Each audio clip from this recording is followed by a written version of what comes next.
Hi everybody, Kat here. Welcome to my channel. Hope you're all having a great Monday morning. Well, the king is holding an emergency summit. He's summoned the Prince and Princess of Wales to discuss urgent matters, things they're having to sort through now, as well as plans for the future of the monarchy and everybody's role within it. So very serious times. It's even quite interesting that this was publicized, that they're having an emergency summit. Things are quite serious. Perhaps that's Charles trying to signal to the public that perhaps something's going to get done finally regarding Harry and Meghan. This is what we've been waiting for and hoping. Perhaps part of the topic of this summit is indeed what they're going to do about Harry and Meghan. We've heard talk about removal of the titles, perhaps. There's been talks that there's been, speculation that there's been talks regarding a separation agreement, a divorce agreement, dollar amounts perhaps involved in these kinds of things. Maybe this stuff is going to be addressed at the summit. How are they finally going to deal with them? Are they going to oust Meghan, pay her off, and send her on her way? Are they going to bring Harry back into the fold? Or are things so bad that he's just going to be exiled for good as well? Is Harry going to be present at this summit? That's another thing people are talking about. We don't know. To be honest with you, I don't think he is going to be invited, because certainly if it's gotten to the point where they've got to make hard decisions regarding him, he's not going to be allowed to have any impact, have any say. I don't think his opinion really matters anymore. So I would doubt that Harry is involved in this. And I think that, indeed, they're probably going to come up with some matter-of-fact ways of dealing with the situation. We may not hear about it right away. But I have a feeling that there's other things going to be discussed at this summit. My way of thinking, I don't think Harry and Meghan are the worst threat to the monarchy. I don't think so. I think, as was before and still remains to this day, the biggest threat to the monarchy is Prince Andrew. And if the truth ever comes out about everything that we've speculated and much, much more surrounding Andrew, things that the palace no doubt is known about and has had to cover up and keep quiet, as well as they have been able to do all these years. If all this came out, it would just derail King Charles's monarchy and perhaps even William's reign. The truth about all of this, if it comes out, I think is going to be just devastating. And I think this is the biggest threat to them right now. I think this is what they're going to be talking about. And I think Andrew knows that they know that he's the biggest threat. No matter how much deflection can be thrown on Harry and Meghan as a problem, Andrew knows himself how deep a trouble he is actually in. No fooling. Why do you think he refusing to leave Royal Lodge? Yeah, legally he's got a 70-year lease. He did put money into repairs. There's things that Charles has said, there's more work needs to be done, and but it can't be done unless Andrew actually vacates the property for the work to be completed, and Andrew's not leaving, and what they've said in the press is he won't leave because he's scared he won't get back in, that Charles will take it away from him while he's vacated the premises. That's what the press is saying. That's not why he won't leave. That's not why he won't leave royal property. Nuh-uh. Andrew knows how big a threat he is. Andrew knows what happens to big threats. Andrew remembers just 6 weeks before Diana's death in the tunnel, the anniversary of which is coming up in 10 days' time. Andrew remembers that 6 weeks before her death, the Way Ahead group had an emergency meeting. He wasn't privy to the meeting, but he knew that they had convened members of MI5, members of government, Prince Philip, the Queen, Prince Charles, other royal members.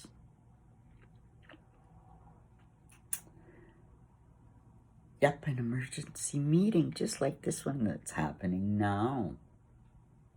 I wonder if that's stirring anything in Andrew. You gotta admit, Diana's untimely death at the time was the best thing that could have happened to Charles. Got her out of the way.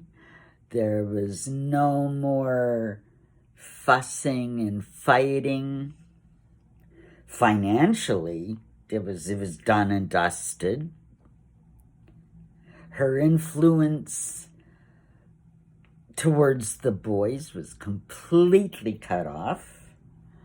Her influence toward the government with things like landmines and tricky political issues, done. The fact that if she were in the process of taking another lover, that's the way it looked like with Dodi Fayed, all the embarrassment that would have caused him. The fact that with her work with the Red Cross and the landmines, she was even more of an international figure than she had been just simply as his wife, Princess of Wales. She had really started to come into her own, and she was a force to be reckoned with, and she was cultivating relationships with American politicians, world politicians, almost stepping in front of the royal family in a sense. So, it's a very cynical thing to say, but I mean, her death was the best thing that could have happened to Charles at the time. Paved his way with Camilla, all that business was all done. His conduct surrounding her death and the funeral and the way that she was honored did a lot to improve Charles's reputation with the public.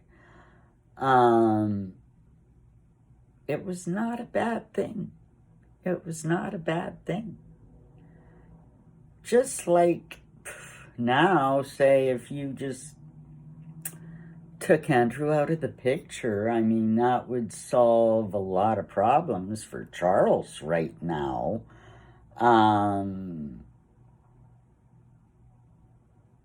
There would be no more damage done regarding Andrew's alleged previous behavior with his friends with islands, we might say. Friends with private islands. A lot more of which I think has been covered up.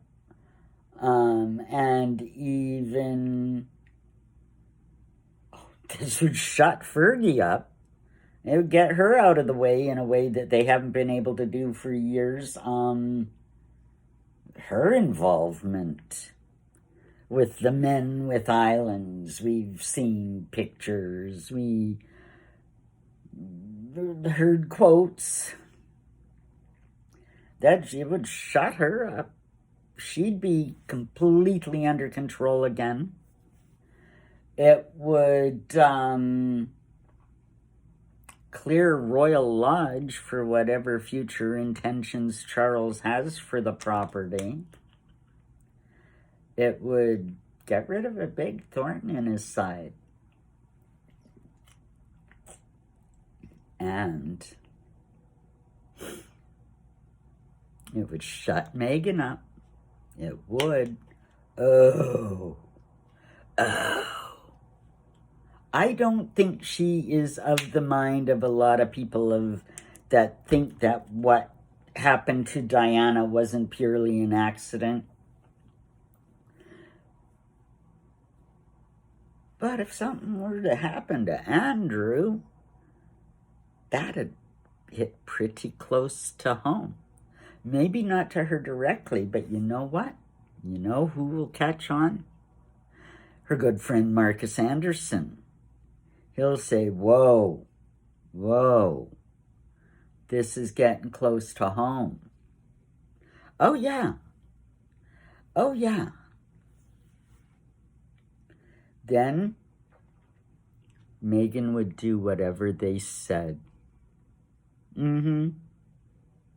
She would, you know, because she's a coward at heart. She'd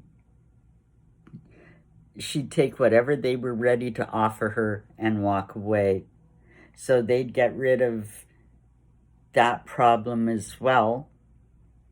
And whether Harry's to be cast off or rehabilitated, that's neither really here nor there. They can deal with that. Harry's an afterthought. He's not the biggest problem. He's a pain in the ass, but he's not the biggest problem. Now, it's interesting because the last couple of days I've been watching a lot of videos and people have been talking about, after all this time, people are talking about Marcus Anderson and Jeffrey Epstein and Meghan Markle and Prince Andrew and all the connections like it's new news. And trying to explain to you what's really going on. Well, I'll tell you, for the last year, I have put this out there. I'm a very small channel.